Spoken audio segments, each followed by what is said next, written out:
Hello, everybody. We've got another little fireside presentation LinkedIn Live here at iPullRank. For those of you who don't know me, I am Garrett Sussman. I'm Demand Generation Manager at iPullRank. I'm so excited. Today we're talking about what I think is one of the more interesting, underrated topics that's never been more important because we're talking all about audience targeting and beyond just the table stakes of voice and tone, which is the title. And what's really interesting here is audience behavior has really changed a lot over the last few years. So it's never been more important to think about how you're talking to your audience and the way we interact online. I'm joined today by our presenter is Simon Sternklar, who is our associate managing editor here at iPullRank. I'm going to hand it over to him, but just a little housekeeping to remind everybody, if you do have any questions, feel free to leave them in the comments. I will kind of be paying attention and send them over Simon's way. Obviously if they feel appropriate within. If not, we'll send a little time at the end, probably go about an hour or so, give or take. But with that being said, Simon, do you want to tell us a little bit about yourself, your experience at iPullRank, and then we'll just dive in? Yeah, absolutely. I'm Simon. I am our associate managing editor. I handle a lot of things related to content creation, content optimization, and I guess organizing content production projects. That means I also tend to think a whole lot about audiences, who we're talking to, why we're talking to them, and the best way to do so.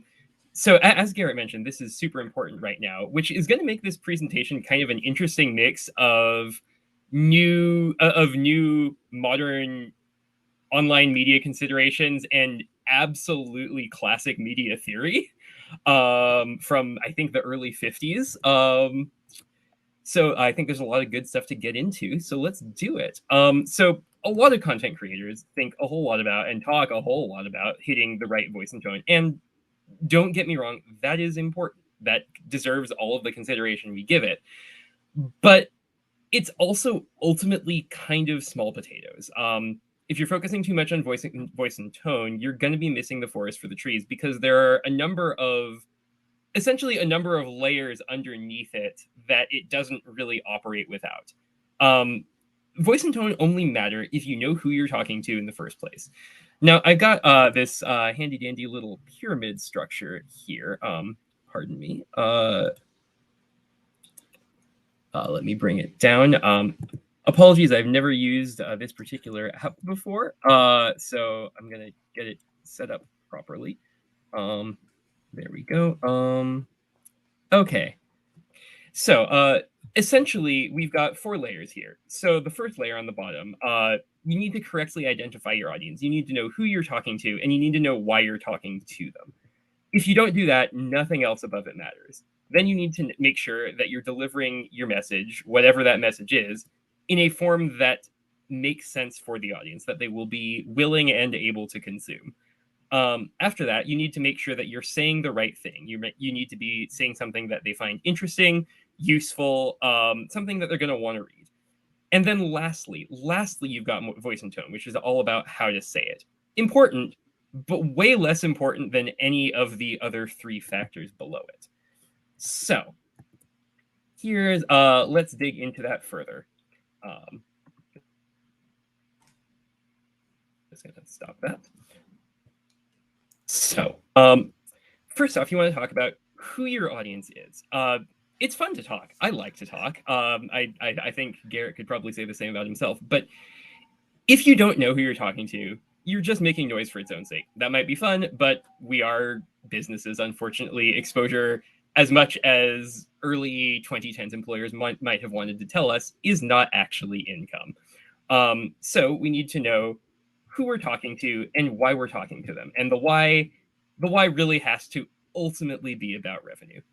So first off, the who. We need to know who we're talking, what the details about the people we're talking to are. And we need to understand what we're hoping to achieve by talking to them, and understand how engaging with that audience can help us achieve our goals. So say that I work at a hardware company. Say that I'm trying to sell this nice new line of handy dandy wrenches. I'm a wholesale seller, though. I'm the kind of person who sells to hardware stores, not the kind of person who sells to individual consumers. So I don't want to market my wrenches to other hardware companies. If I'm Craftsman, I don't want to be marketing to Steel, because it's just not going to work. They might find my content interesting. They might think I'm writing clever things, but they're not going to convert. They're not going to buy my product because they fundamentally don't need it. And in fact, it's in their best interest not to buy it because they are a competitor. Second, marketing wholesale wrenches to, for example, hardware branch store employees also isn't going to work. They might like our product, but they're not really in a position to buy it because they just don't have that sort of decision-making power. The people you really want to target, and the people that corporate salespeople do target, are the executives at those hardware stores.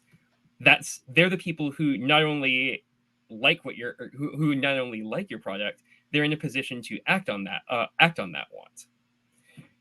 So, and as I mentioned, your goal really ultimately does have to come down to revenue. We all live online nowadays, and it can get real. There are a whole bunch of metrics that can get really tempting to make your goal, because it's fun when numbers go up. That's nice, but metrics like site traffic, marketing qualified leads, etc., only matter if they ultimately lead to increased revenue, which means that they're vanity metrics, as we say.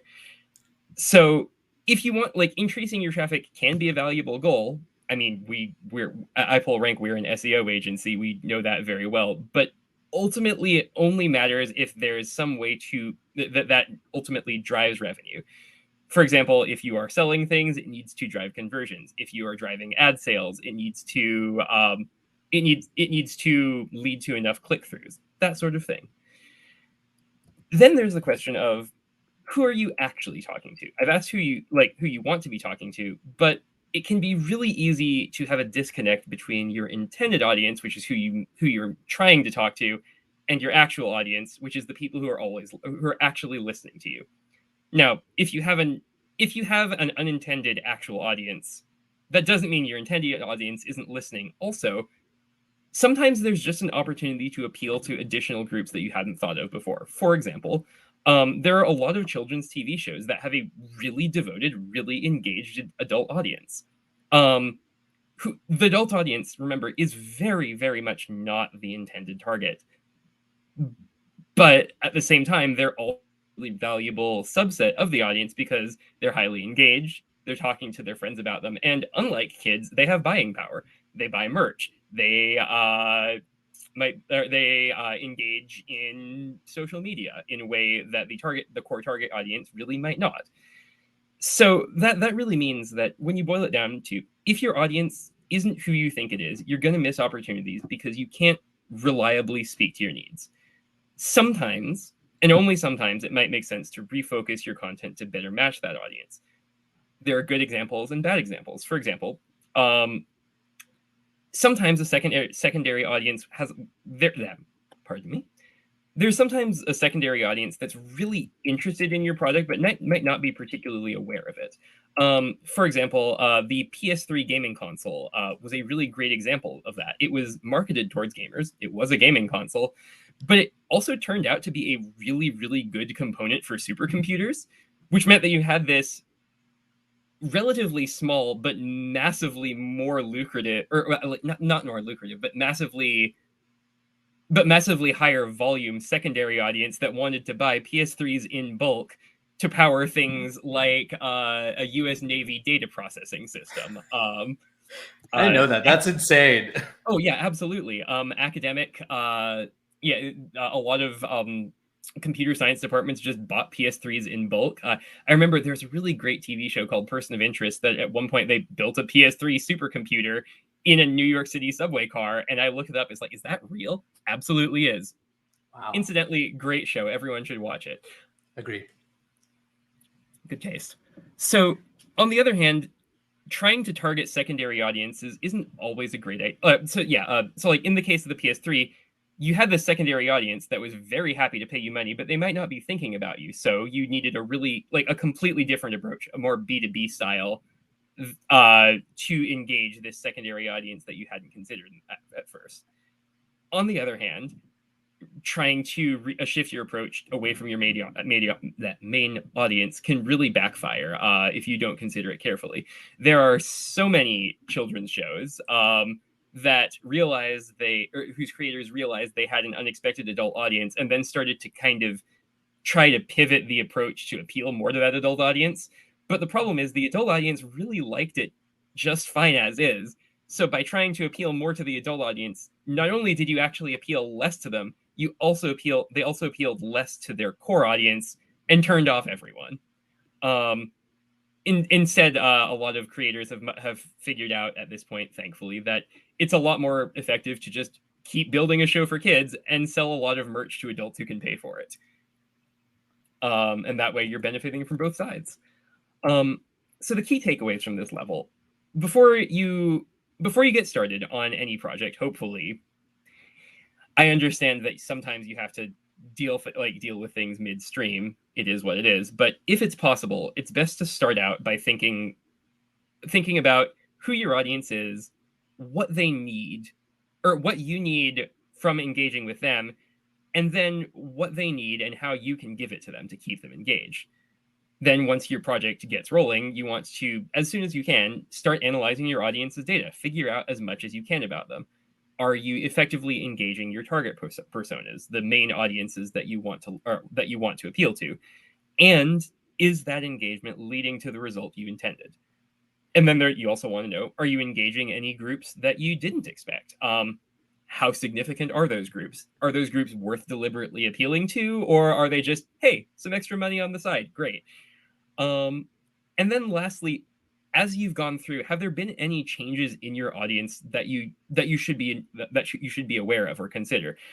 For example, like, have there been any world events that have caused an increase or decrease in demand for your product?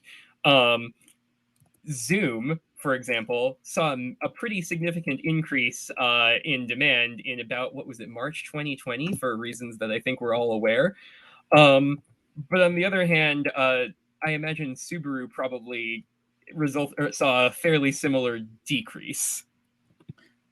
So yeah, like, we all live in the world. World events impact our audiences, and that can impact what content and what products they need. So after you've got all this data, once you're wrapping up, you want to consider, did targeting those personas you thought of originally actually work? Does it still make sense to target them? Does it make sense to target anyone else? And how can you speak to them more effectively about this on the next go round? This is something that we do a lot of work with our clients on, helping them understand or even develop, brainstorming with them, like, their best personas and who they're speaking to and how to work with them. So before we move on, does anybody want to ask any questions? I think you really do a good job of highlighting kind of the mindset you need for all of this, because the truth is it can get very complex very quickly. To your point about, like, what iPullRank does, it's like, in terms of our audience research and reports, you're learning so much, and it's not like your basic personas. It's like, what platforms are your folks on, like your audience on? How are they searching? Who are all these secondary audiences? And the ability to pivot is something that I think a lot of people don't think about.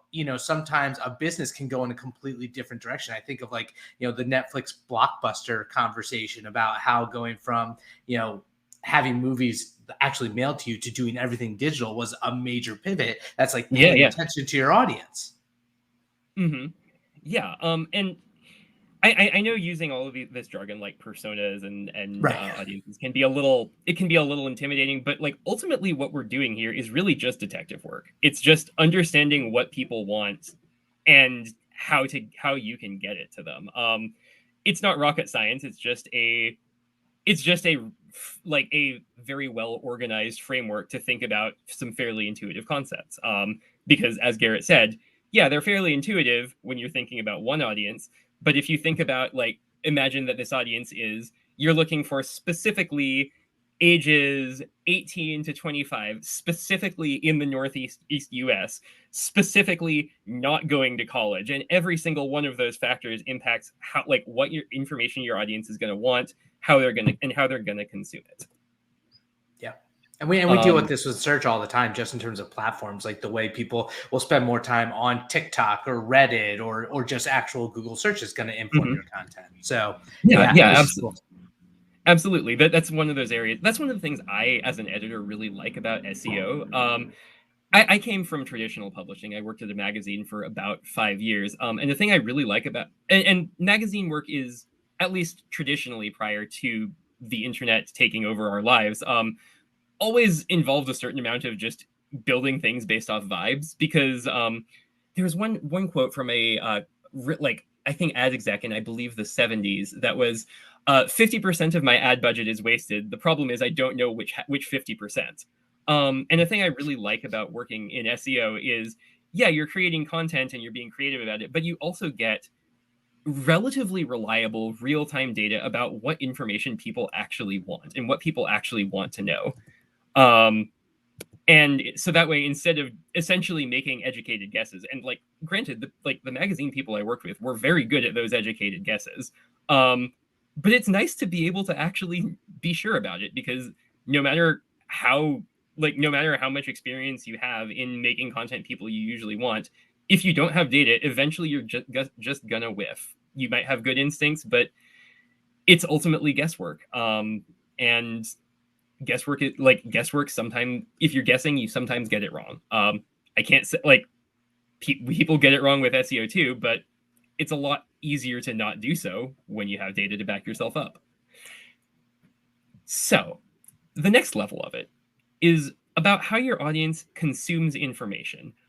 This is some really deep classic media theory stuff. So forgive me for nerding out a little bit about it.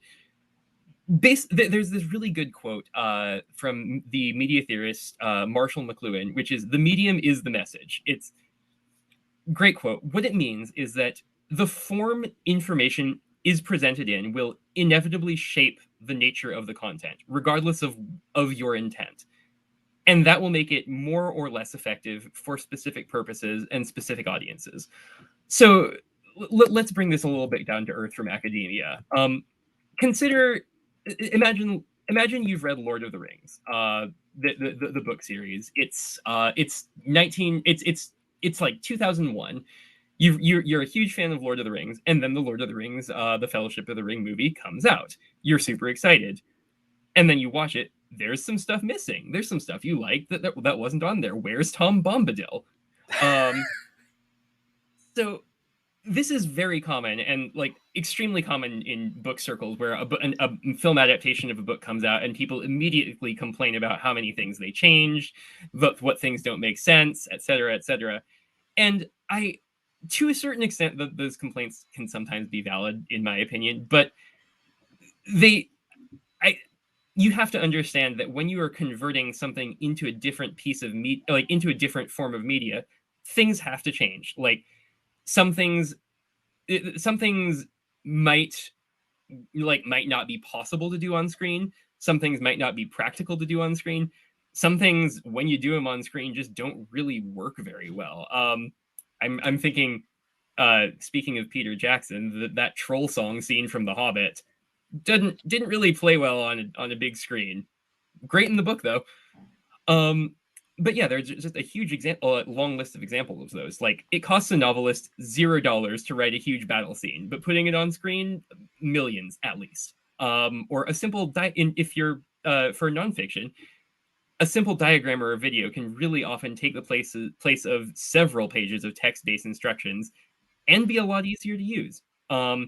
Speaking of instructions, a long instruction video can be really hard to skim. So while it's great if you're just starting out and want to learn things from square one, if you're about 90% there, it is a pain in the butt to try to skim through it and find the 20 seconds when they talk about the one specific aspect of this recipe that you don't understand, even though you understand the rest of it. So like, that's just really good examples of how different different forms of media are more effective for conveying different sorts of information. And then on top of that, you need to consider how your audience consumes information for their own reasons, maybe utility, maybe efficiency, maybe just force of habit. Every single audience, no matter how thinly you slice it, is going to have a preferred way of consuming certain pieces of information, and that their preferred method of consuming it might change depending on what the information is. You can't change how your audience wants to consume something. Like, no matter how good your content is, you got to meet them where they're at. If you don't do that, they will just skip past it. Like, I can write the best the best instruction video. I can write the best instruction video. I can produce it perfectly well on how to cross the street when you can't see, but the target audience isn't going to benefit from that because, it's video and they're blind. Yeah. Accessibility is a great point there, just generally speaking. It is. Like, yeah. Yeah. So like that is a huge aspect of, like, not only are people sometimes unwilling to consume content in a certain form. Like, we talk about young people not being willing to, go read more than 100 words. There's some truth in that, but anyway. But there's like I don't think we talk nearly enough about how accessibility factors into it. Like, when people not only won't consume media in a certain way, they literally can't. Blind people can't read books. They need Braille or they need audio. Deaf people can't consume podcasts. It's just not going to happen. Right. And to that point, specific use cases, like if you are a commuter on a train and you're like on your phone reading something, if there's a video, you need subtitles or you need the text version because it's not appropriate to blast music because you don't have your headphones. There's so many situations where the medium will ultimately affect how someone engages. Absolutely. Like, for me, I absolutely love audiobooks because I can listen to them while I'm doing other things.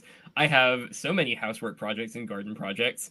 I want to read so many books. How do I do both of those things at the same time? Audiobooks. Great. But yeah, like, pretty much there are so many other examples here. So, like, for example, young people tend to pretty heavily favor video content over text-based content, especially shorter videos like on TikTok.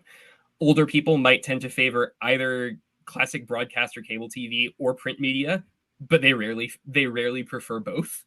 It's kind of one or the other.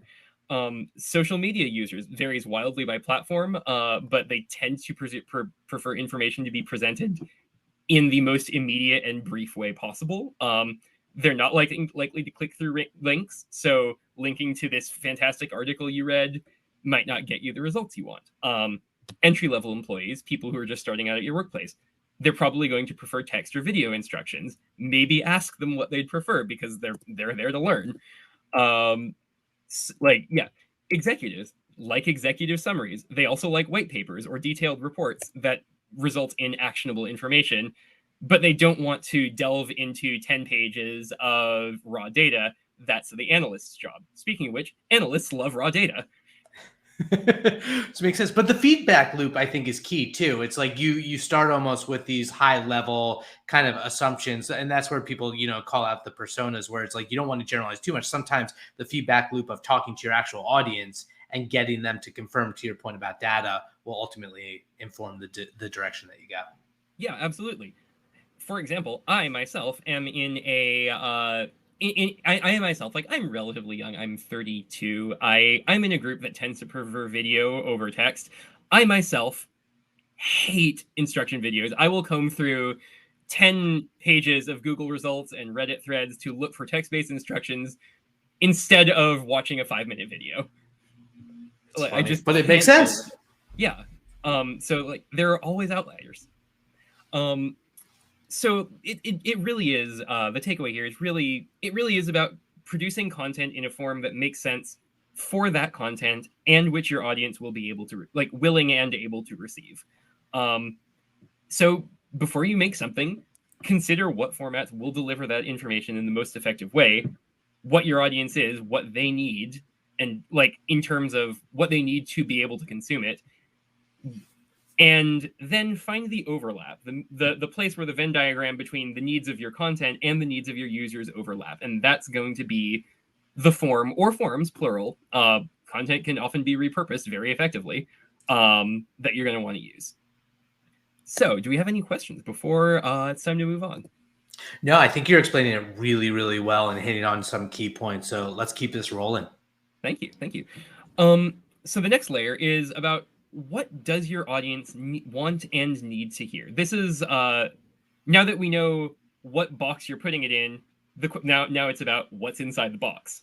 So even if your content is in the right format for your audience, they're only going to check it out if it's something they care about, or at least they'll only check it out once.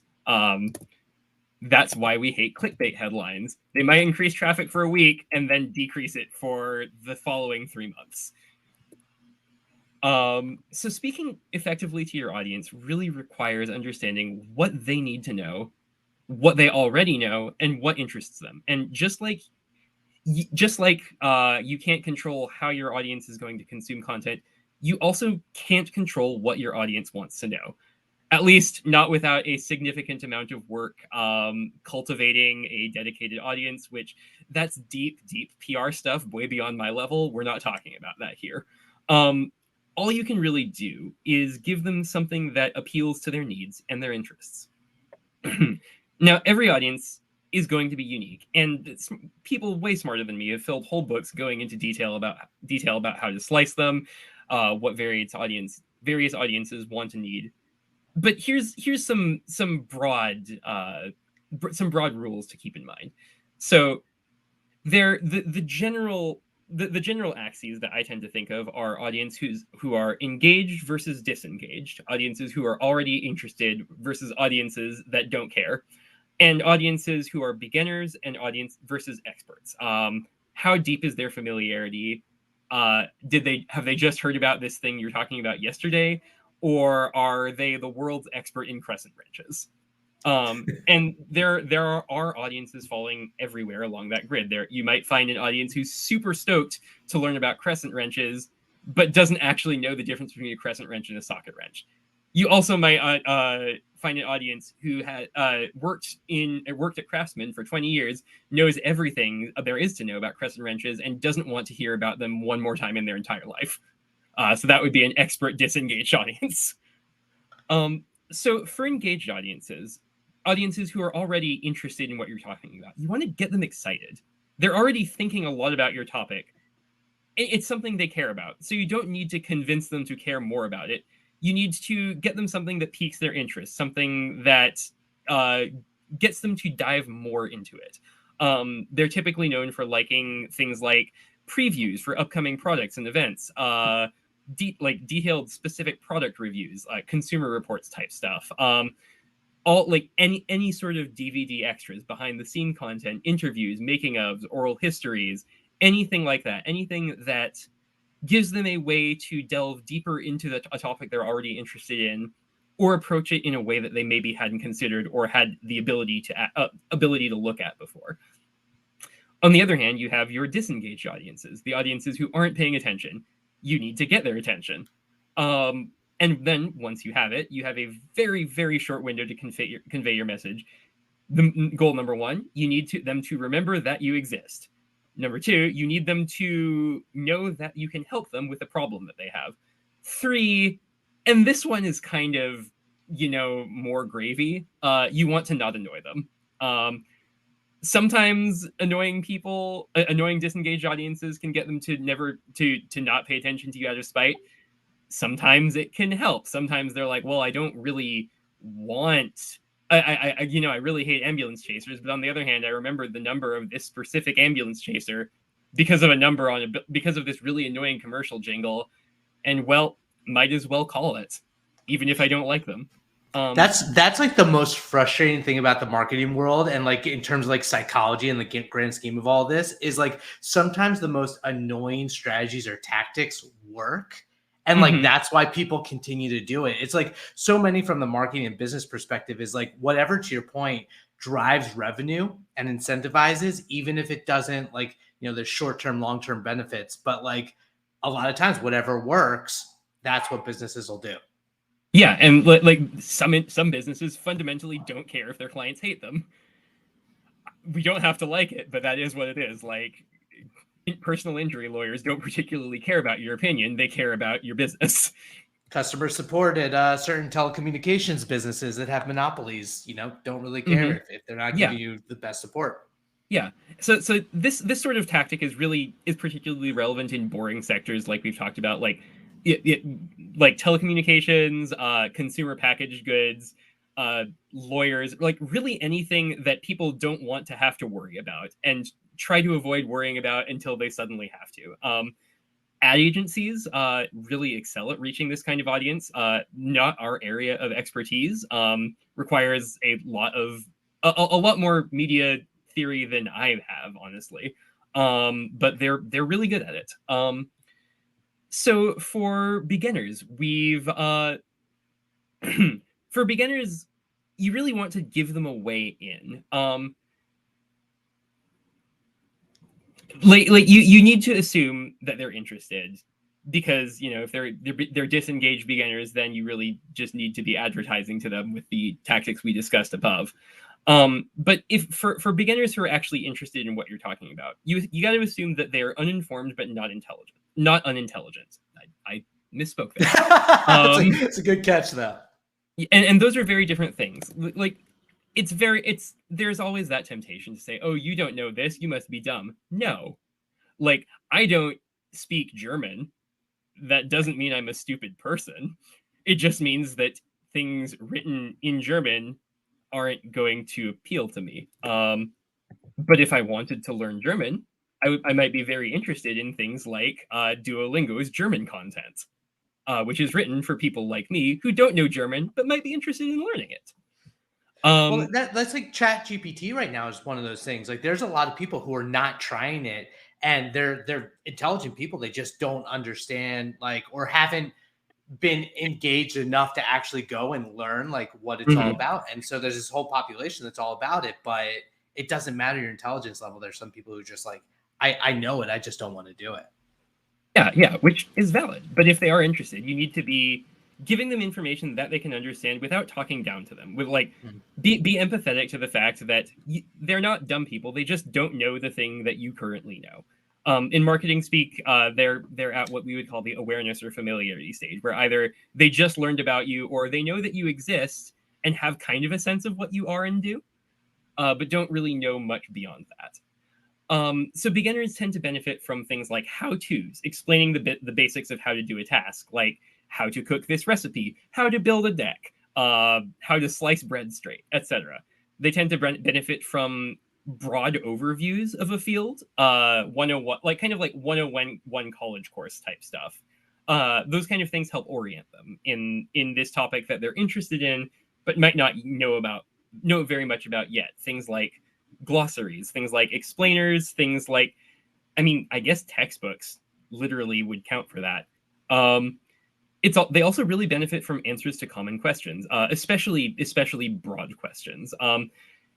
At IPR, we really benefit from tools like SEMrush, which are an absolutely fantastic way to find out what some of the most common questions, the most common, especially beginner level questions about a given topic are.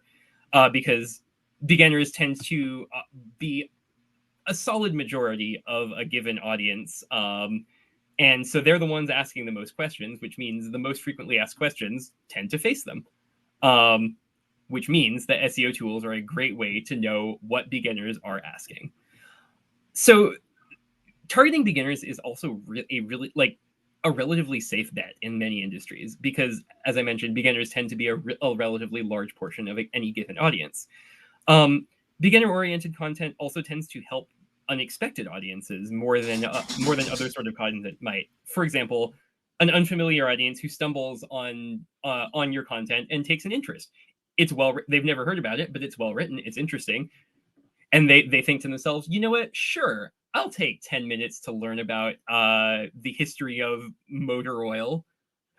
You've posed it in an accessible and interesting way, so why not? It tends to appeal also to moderately engaged audiences who want to delve deeper And like it's like that cooking example. Say that I remember 70% of how to make beef bolognese. I might be looking for information for information that is accessible and clear, because I need to skim it. I need to find a particular detail. I don't care about 80% of the content, but it's that 20% that I'm missing. That's what I care about, and that's why I'm there. And for the content creator, that's often enough. It can also appeal to experts in a weird way. Like experts do like to review things, and they often also like to share resources with people who don't know as much. So like when you want, like, if you are an expert in cooking, a friend of yours wants to learn about cooking, but you don't have time to teach them. What do? You say, here, have this joy of cooking that I happen to have on hand. It's way less advanced than I am, so I haven't opened it in 10 years, but it can be really helpful to you. So experts tend to seek out basic information to help educate other people they know, which can, like, is it so beginner level content is a really great way to turn experts into kind of advocates for your brand, telling people about you, even if they're not active, like even if they don't have any direct connection to you. So now it's hard mode. Now it's time to talk about how to engage with experts. You need to tell them something they don't know. That's really hard. The thing about experts is they know a lot about their field. They have a keen understanding of what you're talking about. Probably better than they are probably smarter than you. They're also a very small subset of your audience in most cases. They might have interests that are very different from the audience as a whole. They ask very, very narrow and specific questions. And they want answers that are concrete and clear and detailed and accurate. That means that targeting them means going for keywords that are a lower volume, that have higher specificity, that usually have greater volatility because there are just less people looking for them.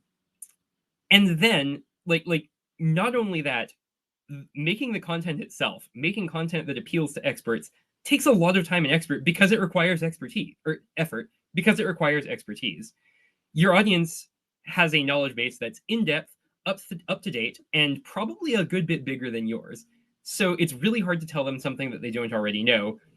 And if you get something wrong, they'll make sure you know it, and they might make sure everyone else knows it too. So in some cases it can kind of be like playing with fire. It depends on the situation and the community. Some experts just might send you a very gentle and private email saying, hey, you got this detail wrong. Others might put you on blast on Twitter. It's hard to tell. So really know your audience. Now, because to that point, I'll jump in too. Okay. It's like, there's the expertise, like I think about like technical, content across the board, but then it can also experts can be like people who are evangelists or obsessed with a certain niche. Like if you are like obsessed with, comic books or sports or whatever, to that point, if you like, those are a type of expert where, they might not be like it might not be like building a rocket, but at the same time, you'll have that same reaction if you get that content wrong. I think that's a great explanation. Yeah, exactly. Going to what you just said, Garrett, that marketing to experts is really, it's difficult, but it can be hugely lucrative under the right situations. Like experts tend to be really highly engaged, and if you have, they also have a lot more brand loyalty than most other sectors, because they know what they're looking for. They see quality. They remember brands that they trust. If you have what they want, they remember quality. If you give them something good, they're going to want to come back. And they're highly engaged, so they're likely to spend more on quality content, which is how luxury brands exist. Another great example of this is actually romance publishing. For people who don't know the publishing business, romance basically at least in financial terms, romance basically carries the industry on its back, because romance readers are unbelievably high engagement. They are incredibly excited about any new titles. They'll immediately snap up any of them that hit the market. Sometimes all of them. Sometimes literally the entire print run just sells out. And because the audience is so engaged, it requires little to no effort to market to them, because you don't have to find your audience. They're looking for you. So if you're able to cultivate that sort of hyper engaged audience that's willing to pay a premium for quality and sticks around for a long run, you can really be set for an extremely long period of time. That's how so many of those kind of like classic fashion houses manage to stick around for hundreds and hundreds of years, because they've just cultivated such a reputation for quality and prestige, and cultivated such a dedicated audience that lasts from generation to generation, that they're able to keep going for a long time when other brands might have faded out. On the other hand, marketing to experts is tricky, and hyper engaged expert audiences don't really even require marketing because they do it themselves. So if you're going to be marketing to experts, you really need to have a very specific idea of why you're doing it, what you hope to achieve, and how doing what you're doing will achieve your goal for you. Because otherwise you're just going to probably waste a lot of money and piss off a bunch of experts. So if you're going to market to experts and you have a good reason to do it, there are generally three main approaches for doing so that are most effective. The first way is novelty. Tell them something they don't know. That's hard to do, which means that if you can pull it off, you're kind of golden. Some brands target experts by getting them information more quickly than they could get it themselves. It's really hard. It requires a super fast-moving production cycle, and it requires keeping an extremely close eye on any new developments in the field and reacting to them within hours, maybe a day tops. So keeping to this kind of aggressive schedule requires a healthy staff. You cannot do this on a skeleton crew, because what if someone comes in, shows up sick, you're out of content for the day. So it requires a healthy staff of experienced reporters and editors. Some good examples are expert-oriented interest magazines, things like Motor Trend, things like Golf Digest. Women's Wear Daily is probably the best example I've seen of that, where they literally have an entire 30 or 40 pages of fashion news per day. Absolutely ridiculous production calendar. Next, we've got uniqueness. Have an interesting take and hopefully a really good reputation.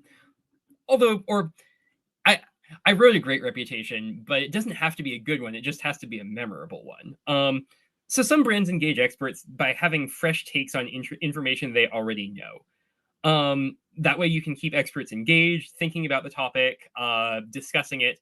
It does require top-tier content creators, though. Really good examples of this are unique publications like The New Yorker, The Economist, Vogue, Deadspin prior to about 2015, before they laid off half of their staff. The reason I corrected myself when I said great is I also realized that you don't have to have a good reputation. You have to have an interesting voice and an interesting take. I'd lump the New York Post in there, honestly. They're not great. They sure are memorable, though. And like that sort of level of uniqueness is but like by being so iconoclastic, they manage to get expert attention. They essentially get hate reads, and that works for them. So that uniqueness factor really is about kind of carving out a really unique niche for yourself, and then maintaining that sort of clear identity.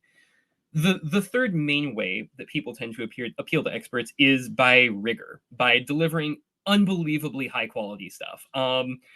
Some brands attract experts by just making stuff that is so rigorous and so in depth that it stays relevant even in the face of new information, of new developments, and it kind of becomes the source of record. This requires a massive level of depth and rigor. It's typically done by groups like serious news organizations or academics. Investigative journalism is a great example. You see peer-reviewed research. On the corporate side, there are things like business intelligence reports. Gartner does this kind of work just by having more, like by diving deeper than anyone else and doing better number crunching and analysis than anyone else. So that way, even if it rolls out around to 2028, you might wonder what the price of strawberries was in Kuala Lumpur in 2023. Where are you going to find that information? Oh, Gartner definitely has that. You just need to, get that report from that year. Okay, cool. So all told, it really is about meeting your audience where you're at. Just understanding what they know and what they already know, what they want to know, and what they need to know. Frankly, one of the best ways to figure that out is to ask them.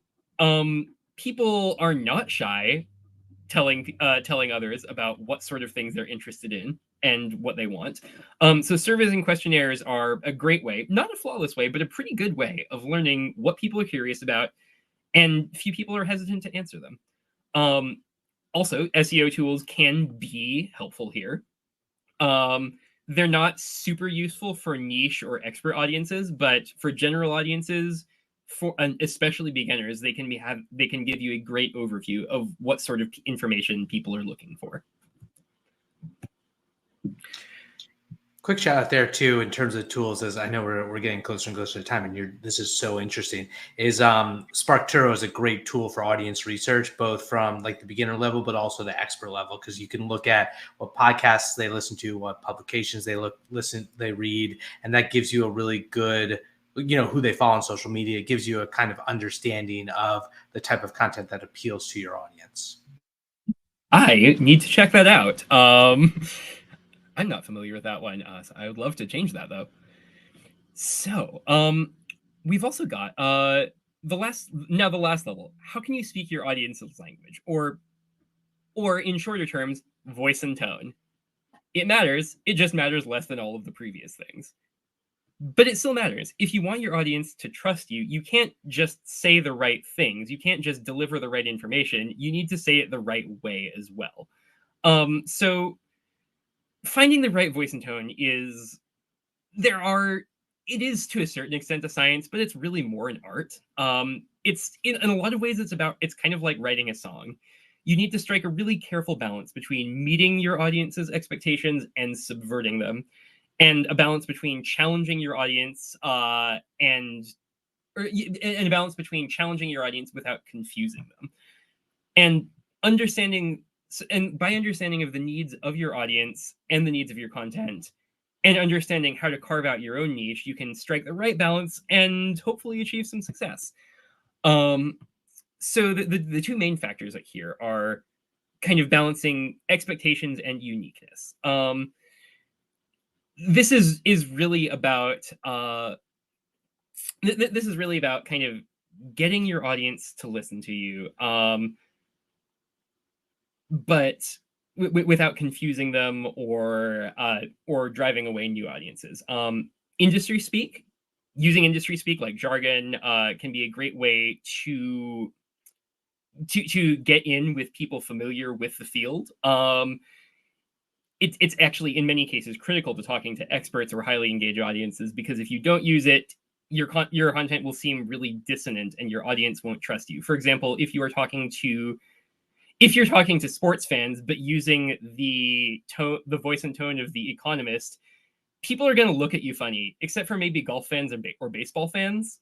But football fans will go, "What? Who's this nerd? What are they doing?"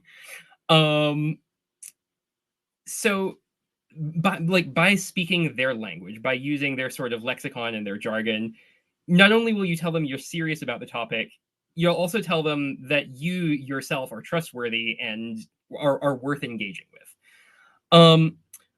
On the other hand, you don't want to align yourself too hard with the lexicon of your field, because that way you're not any different from anyone else. If you talk about football in exactly the same way as everybody else talks about football, then why should they listen to you instead of, say, ESPN? If your take is the same as everyone else's take, why should anyone listen to you? The uniqueness factor from above can be a great selling point, especially for high quality content to differentiate yourself. Differentiating yourself is also really important. Like, avoiding that sort of jargon is also really important when you're talking to lay audiences, inexperienced people, because that sort of industry speak and jargon can really confuse them and make them feel shut out and rejected. So that way, for example, if I'm looking to get into football, and then I'm looking for information about the basic rules of football, and the only information I can get is super self-referential, and says a lot about Brett Favre and all of the running yards he did. I don't actually know football very well. Then I'm going to go like, oh, this is kind of impenetrable. I don't know if the information I'm looking for is available, but it's certainly not available at this website. And then they'll move on. And either they'll lose interest in your field, or they'll get what they're looking for from a competitor. Neither of them good. Now, you also need to meet the audience at their level of expertise. Speaking of which, you need to challenge them without confusing them. If what you're making is too easy for them, they'll be disinterested, they'll be bored, or they might not even be able to find the answers to the specific questions they're looking for. For example, an astrophysicist will not be able to find information about the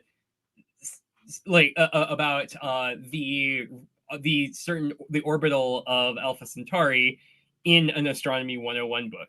And if they look for it there, they're just going to be frustrated and waste their time. So I would really I tend to divide it into high level content and low level content. High level content is stuff that appeals to really entrenched and expert audiences, people with a really large knowledge base and really highly specific questions. For those kind of people, you want to use a voice that is complex, it's nuanced, it's dense, specific, cutting edge. Sorry, when I say voice, we lump voice and tone together. There is a subtle but important difference. Voice is what you are saying. The tone is how you are saying it. So when I say you have a complex voice, you're addressing complex topics. You're presenting nuanced points. You are writing dense information, long paragraphs, probably single-spaced. It's important to be clear, but it's somewhat less critical than it is with lower level content that's meant for less experienced audiences.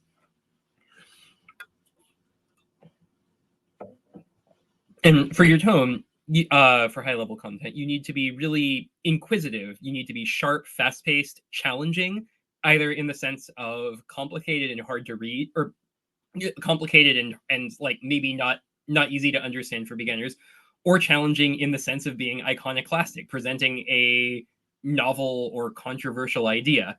It can be helpful to be excited about the topic, because experts don't get to be experts by not caring about the thing they like.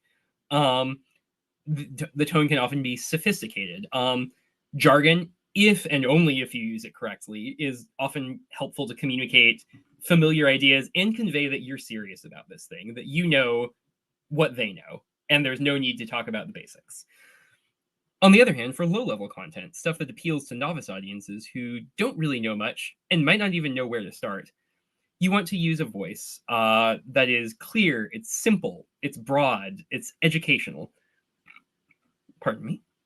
You need to present information in multiple forms, if possible, to accommodate different learning styles. This is kind of the classic classroom example of here, you're looking at your textbook. There's a lot of text about, for example, cell wall permeability, and then there's a diagram, and then there is a URL you can go to, or I went to high school in the 2000s. There's this little disk that if you want to look at a video on it, you can pop that disk into your computer. You probably can't do that anymore because none of us have disk drives. But that philosophy of presenting the same information in multiple forms to accommodate people with maybe different physical needs, like a blind student won't be able to make use of a paper textbook. They'll need they'll need a braille version or maybe an audio version. The tone at the same time, you want to be friendly, authoritative. You want to be trustworthy, to come across as trustworthy. You want to be understanding of the fact that they don't know what you're talking about, but never ever condescending, because being uninformed doesn't mean they're dumb. And if you make them feel like they're dumb, they're not going to want to listen to you. So with that, like, there's one other thing to keep in mind. People that's really recent. People recently have been doing a lot of really good and interesting work on with AI language processing on kind of breaking down the building blocks of conversation and actually defining a lot of the elements of voice and tone, like conciseness, like complexity, like authoritativeness or humor or seriousness. And I think that work is really cool and interesting and honestly worth a read. But for the purposes of content creation, in my opinion, it's often too theoretical to really make use of, unless you're working on prompt generation, in which case definitely go nuts. It's definitely valuable for things like prompt generation, but it's not really practical enough for direct writing and editing in that way. So the main takeaway here is really for voice and tone is really to understand understand what needs to be done, what your audience and your content needs, and adapt to it. Read as much as you can. Read books, read news, watch. And when I say read, I mean consume media. Like watch videos, listen to podcasts. That's really the best way to get a good understanding of how voice and tone works. It's just practice. But the good news is practice can be on something you like. Practice can be on something you find interesting. And really, by consuming and creating and editing a lot of content across as many fields as you can reach and can tolerate, you'll get a much better sense of how people can speak to each other effectively in all sorts of different contexts. You can adapt what you're doing to different audiences to speak more effectively to them, to understand their needs and concerns, and adapt what you're doing to match their needs, while at the same time keeping the particular voice and tone that makes your brand what it is. Also, again, you can use SEO tools here. They're no substitute for real familiarity with the voice and tone, but they're, again, a really great reference. Proof terms you really want to look at the proof terms, the things, not only the keywords, but the things that Google expects to see in addition to the keywords that tend to come up when people are talking about the topic you're discussing. And this is one of those areas where search engine optimization and just talking coherently about the thing you're talking about really go hand in hand. The reason Google is looking for these specific terms is because Google knows that, for example, Google expects to see words like nails or pipes in content about wrenches. So look, that it won't tell you what the tone should be, but it can nudge you in the right direction and help you know where to get started. I was going to say, speaking of jargon, if you do want to learn more about natural language processing in the context of what Simon's talking about is the relationship between ideas and words and concepts, entities. We have a whole other webinar that our founder, Mike King, did around entity SEO.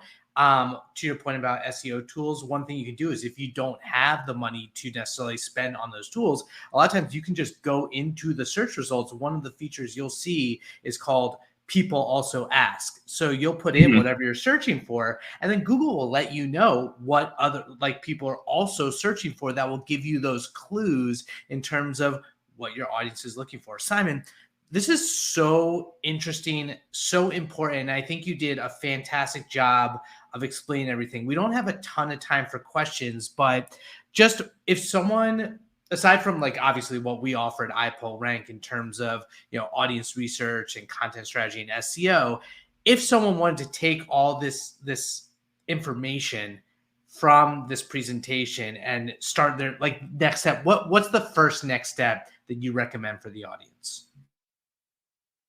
Honestly, read like, and when I say read, I mean consume media, understand, like, see what other people are doing when they're talking about this, and that way you can either make things in line with what they're with what other people are making to effectively target them, or I guess, and or you can you can find a way to talk about the same thing in a way that makes you really differentiate, like that helps you really differentiate yourself and make yourself unique, and want to be somewhere that, and that way you can really become a source that people will want to go to, as opposed to anyone else discussing this thing.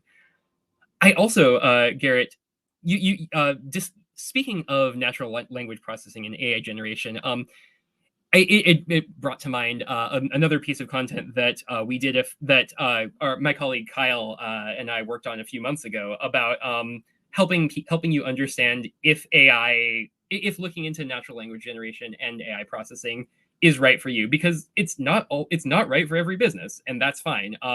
So we have, I can't remember the title of it off the top of my head. I got you. It's AI in SEO, Yes. Friend or Foe. It's a great guide that Simon and Kyle and I all worked on a while. But to that point, yeah, like, I mean, education, whether you're a beginner or not, it's something that's worth understanding the opportunities and limitations. And that's kind of what you guys went into in that guide. Yeah, 100%. So definitely give that a try. Figure out if looking into AI might make sense for you, or if it might not. Sometimes it's like, and sometimes it's good to learn about it either way, because if you like, even if it's not good for you, knowing how it works can help you understand what's coming up in the future. Exactly. Thank you so much. This has been awesome. And one last takeaway. I mean, Simon himself is his editor in a world of AI generation. Highly recommend you improve your editing skills, because that is going to be one of the most important skill sets for marketers and content creators going forward. If you told me when I was starting out as an editor back in 2012 that 2023 would be a great year to be an editor, I would have laughed in your face. But back then we thought the publishing industry was falling into itself, collapsing. That was sort of right. But I mean, it's journalism, publishing, all of that. It goes to that final takeaway, which is understand and adapt. And that is one way that industry is adapting, is by taking where we are now and putting the humanity into content. And on that note, if you guys want to get in touch with Simon and I, hit us up at iPullRank. Simon is brilliant when it comes to this stuff, always has insight. So Simon, if someone does want to find you online, I know you're not the biggest social media guy, but what's the best way to get in touch? Yeah, really just email me. I'm going to put my email. My email is just simon@iPullRank.com. I'm going to put that in the chat below. There you go. Okay, so get in touch with Simon. Reach out to us if you have any need for audience research, content strategy, SEO, or even generative AI services. Thanks again. Enjoy y'all. We're taking a week or two off from the LinkedIn Lives on Thursday, so we'll see you in July at some point. But thanks for watching. All right. Thank you all very much. Take care.